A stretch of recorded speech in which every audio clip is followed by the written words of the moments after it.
And so to the clutch. First of all, it's a heavy lump. Okay, now the problem I've got with the clutch is just that it's heavy on my T150. It's much lighter on my T160. It works okay, this, but it's heavy. And what I've done is I've rigged up, I followed the Triumph Enthusiast videos, and I've rigged up some nuts on the pull rod so I could disengage the clutch on the bench. I'll go through that later on when we do it properly. And my first impression is, wow, that took a huge amount of force, a huge amount of pressure to disengage that clutch. Way more than I was expecting.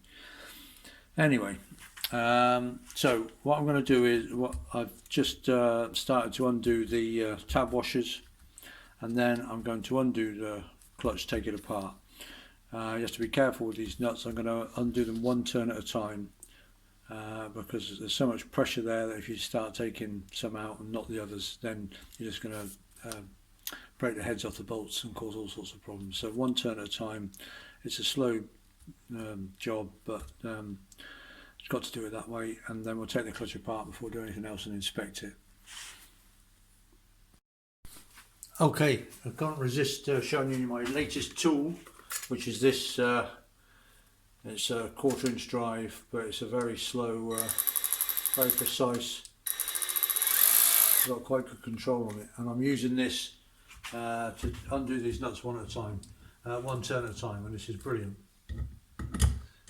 Just saves.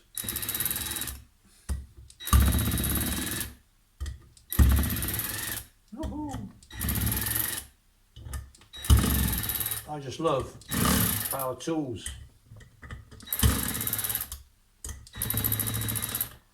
Just make life so much easier if you got it and if you use it. Right, I've got the all the little bolts out, and this worked brilliantly, I have to say. Now before I'm going to take it apart, I'm going to mark it. Oops, it's all back on there. I'm going to mark it all so that I can put it back in the same place if I need to.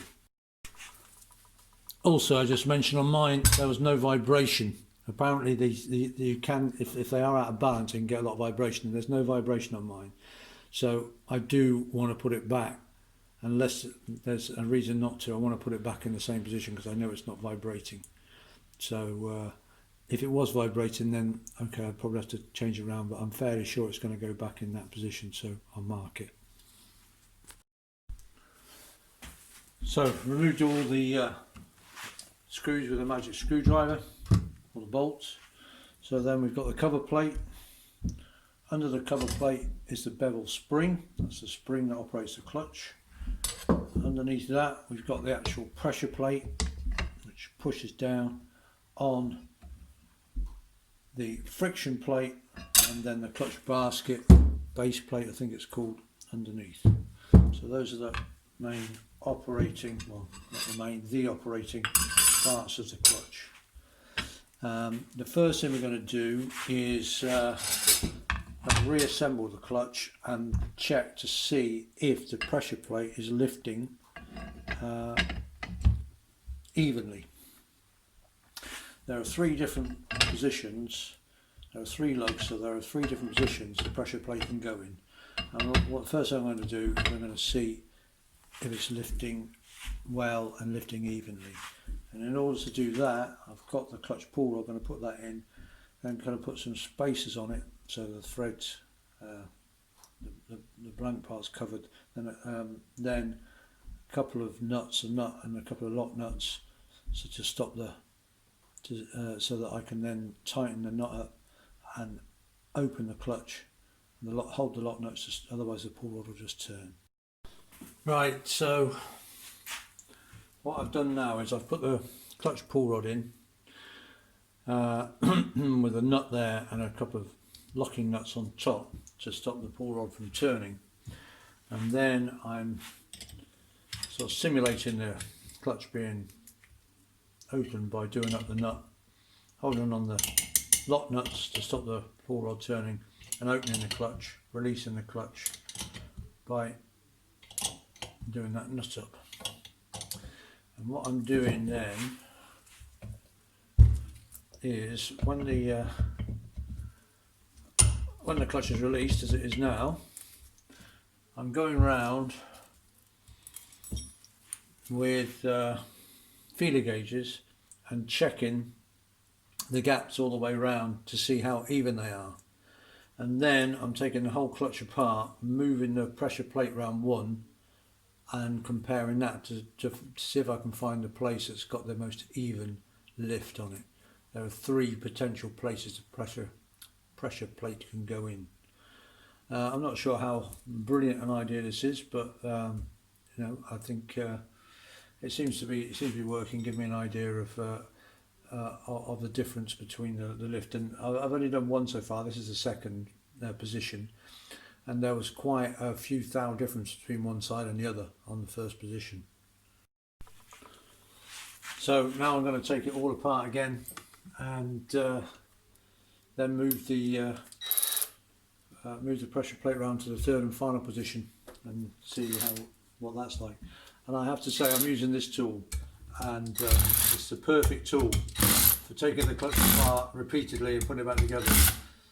I can't, because you've got these 12 and you're forever undoing them and doing them back up again and so on. And I tell you what, it's bloody fantastic doing it with this. Okay, I've taken the clutch apart, moved the pressure plate around one rotation 3 times, and the best position seems to be the third position in my case. But to be honest, I think that's fairly immaterial. I'll just take the clutch apart. So that's the cover plate. This is the bevel spring. This is a spring that controls the clutch, and it's part of the problem of the clutch in the fact that you can't adjust it. On a normal multi-plate wet clutch, it's got something like 8 plates on it, so you can adjust the tension of the springs by adding or subtracting the amount of clutch plates you've got. But there's only one spring here and only one clutch plate, so you can't adjust the tension on the spring. This is a pressure plate that I've been moving. You can see it's got 3 lugs in it. I've been moving it round 1 lug each time to work out what I think is the most even lift, by lifting and then measuring with feeler gauges the gap between this pressure plate and the friction plate. This is a friction plate, which is fairly new in my case. Well, not that worn, it's probably about 4 or 5 years, 5, 6 years old now, but not done that much mileage, so it's still good. And this is the clutch basket. In my case, the clutch basket has got a ring gear added to it, so that it's because it's converted to electric start. To convert to electric start, you have to have a T150 basket, and then it's machined down then to take the ring gear from a T160, so that the electric start can act on that. This was very beautifully, professionally done by Richard Darby at 3D Motorcycles. Did a great job. My local engineering firm, when I gave them my original clutch basket, they machined it down, they over machined it too far so this ring gear wouldn't fit, and scrapped the clutch basket. So I had to buy, this is a new clutch basket that I had to source, so that so then Richard could put the ring gear on it. Right, in order for the clutch to work perfectly, Warren Hodder in New Zealand is of the opinion that the height of these above the friction plate is critical, and he quotes a measurement of it being 0.624 of an inch, this depth from there to the top of the friction plate.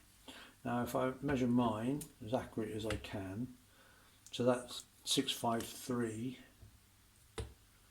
652, 660, 666, of course these aren't perfect measurements, 659, 651, 652 and so on. So they're not necessarily that level, although of course if I'm tilting this slightly I'll be getting a different measurement every time. But also they're higher than what Warren recommends. So what I'm going to do is I'm going to take this plate down to the engineers. I'll get them to check that this surface is flat. I think it is. And then get them to put this in a lathe, take the pins out. They just pull out, hopefully. That one pulls out anyway. Take the pins out and then get them to, on a lathe, cut the height of these down to 0.624 of an inch above the friction plate. So A, they'll all be level, and B, they'll be of the, what I hope will be the optimum level to make the clutch work as lightly as possible. I'm trying to work out the theory in my head. I'm not doing too well, but this is the theory, as far as I can understand it, is that, yeah, so we've got the pressure plate in there, see, there we go. So, right, that will be at the same position as it was before, but the actual pressure plate and the spring will be lower, so the spring will be pressed flatter. Now, I believe that as the spring flattens, it loses strength, even though it's under massive tension. From there, when it starts flat, it's not going to be that strong, whereas if it starts bent like this, that's actually where it's at its strongest.